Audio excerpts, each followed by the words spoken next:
Sifat 20 adalah rangkaian sifat-sifat yang diyakini oleh sebagian besar penganut Asy'ariyah dan Maturidiyah sebagai sifat wajib bagi Allah Subhanahu wa taala. Sifat ini diajarkan secara luas di kalangan pesantren tradisional Aswaja NU dan dianggap sebagai pondasi ilmu tauhid. Mereka membagi sifat Allah menjadi 3 kategori: sifat wajib, mustahil, dan jaiz. Dari kategori ini teman-teman sekalian, mereka menetapkan bahwa ada 20 sifat wajib bagi Allah seperti wujud, qidam, baqa, mukhalafatul hawadits, dan seterusnya.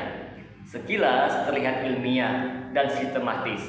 Tetapi ketika diteliti dengan kacamata Al-Quran dan Sunnah sesuai pemahaman salafus soleh, akan kita temukan bahwa metode ini bukan berasal dari Nabi Muhammad SAW, bukan juga dari para sahabat, dan juga bukan dari para tabi'in. Maka tidak pantas disebut sebagai ajaran Ahlussunnah wal Jamaah. Bagi teman-teman sekalian yang penasaran dengan kelanjutan dari pembahasan video kali ini, maka tonton terus video ini hingga selesai agar kita menemukan fakta yang sebenarnya.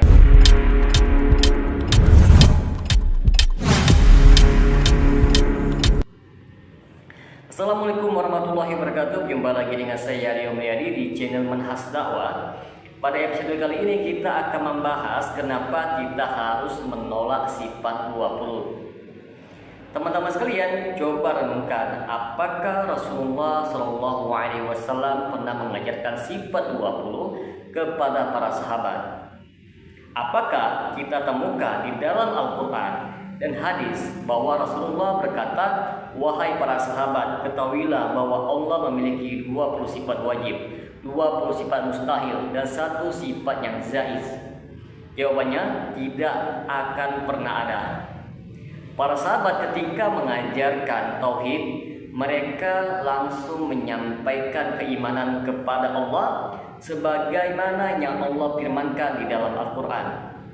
Mereka menyampaikan bahwa Allah Subhanahu wa taala itu Maha Tinggi, beristiwa di atas arsy, mendengar, melihat, berbicara, dan turun ke langit dunia, dan lain sebagainya. Mereka tidak mengotak-otakkan sifat Allah Subhanahu wa taala menjadi klasifikasi filsafat. Ini membuktikan teman-teman sekalian bahwa sifat 20 adalah konsep buatan manusia, bukan wahyu dari Allah Subhanahu wa taala. Sifat 20 bukanlah produk Islam yang murni, tetapi hasil pengaruh filsafat Yunani, terutama dari pemikiran Aristoteles dan Plotinus. Para tokoh Asy'ariyah seperti Al-Imam Al-Ghazali dan Al-Juwaini banyak mengadopsi metode kalam dan logika filsafat untuk menjelaskan sifat-sifat Allah Subhanahu wa taala.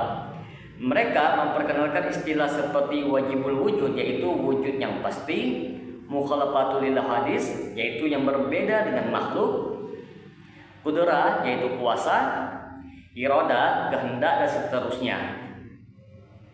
Kemudian teman-teman sekalian membangun dalilnya dengan logika Aristoteles seperti dalil tamanu, yaitu dalil dua Tuhan tidak mungkin, dalil hudus, dan lain-lain sebagainya.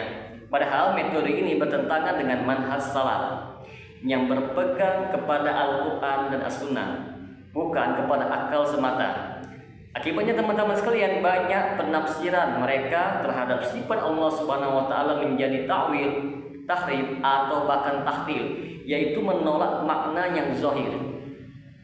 Perlu kita ketahui bersama teman-teman sekalian, jika sifat Allah hanya 20, lalu bagaimana dengan puluhan sifat Allah lainnya yang disebutkan di dalam Al-Quran maupun hadis? Contohnya seperti sifat Allah yang tidak masuk ke dalam sifat 20, yaitu al-istiwa, Allah bersemayam di atas arsy. Ya, tangan Allah Subhanahu wa taala, wajah Allah. Lalu sifat turun ke langit dunia, dan sifat ridho dan murka Allah, dan terakhir datang pada hari kiamat. Sifat-sifat ini teman-teman sekalian disebut dalam nas yang jelas, tetapi ditolak atau ditakwilkan oleh pengusung sifat 20. Ini bentuk penyelewengan terhadap akidah Ahlussunnah wal Jamaah yang mengimani sifat Allah sebagaimana adanya, tanpa tahrif, yaitu mengubah makna, ta'til menolak, takyif membayangkan bentuknya, dan tamtsil menyerupakannya. Teman-teman sekalian, menganggap bahwa belajar tauhid harus dengan metode 20 adalah bentuk pembidahan dalam agama. Rasulullah SAW pernah bersabda, barang siapa yang mengada-ngadakan dalam urusan agama kami sesuatu yang tidak ada asalnya, maka ia tertolak. Hadis riwayat Bukhari dan Muslim. Padahal tauhid adalah perkara yang paling dasar di dalam agama. Jika dalam tauhid saja kita sudah menggunakan cara yang bukan dari Nabi, bagaimana mungkin akidah kita selamat? Banyak yang terjebak di dalam ajaran sifat 20 akhirnya menolak Allah berada di atas aras, menolak bahwa Allah Subhanahu wa taala berbicara dengan suara, menolak bahwa Allah akan dilihat oleh hambanya kelak di surga, bahkan menolak bahwa Allah punya sifat cinta, murka, dan lain sebagainya. Ini adalah bentuk taktil terhadap sifat Allah Subhanahu wa taala seperti yang dilakukan oleh kelompok Jahmiyah dan Mu'tazilah. Ironisnya teman-teman sekalian, Asy'ariyah yang mengaku Ahlussunnah justru mewarisi metode mereka dengan bungkus baru yang bernama ilmu kalam. Teman-teman sekalian, manhaj salaf membagi tauhid menjadi 3, yaitu tauhid rububiyah, tauhid uluhiyah, dan tauhid asma wa sifat. Ini adalah pembagian yang terbukti dari dalil-dalil yang syar'i yang ditelangkan oleh ulama-ulama salaf dan ulama-ulama kemudian seperti Imam Ibnu Qayyim, Imam Ibnu Taimiyah, dan lain sebagainya.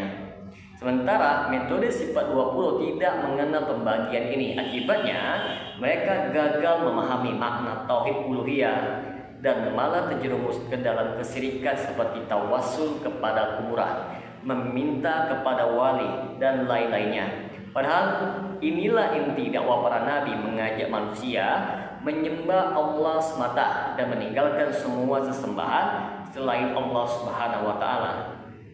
Maka dapat kita simpulkan di sini teman-teman sekalian, sifat 20 adalah metode yang batil, menyelisih Al-Quran dan As-Sunnah, bukan ajaran Rasulullah dan para sahabatnya, dan sangat dipengaruhi oleh filsafat. Menggunakannya sebagai dasar tauhid adalah sebuah kesalahan yang besar di dalam akidah. Karena itu kita wajib menolak ajaran sifat 20 dan kembali kepada manhaj salaf yang lurus, yaitu mengimani semua sifat Allah Subhanahu wa taala sebagaimana yang disebutkan di dalam Al-Qur'an dan As-Sunnah, tanpa mentakwilkannya, mentahrifkannya, ataupun mengingkari, dengan keyakinan bahwa Allah Subhanahu wa taala tidak serupa dengan makhluknya dan kita tidak membayangkan bentuknya. Semoga dengan sedikit penjelasan ini dapat memberikan manfaat bagi teman-teman sekalian.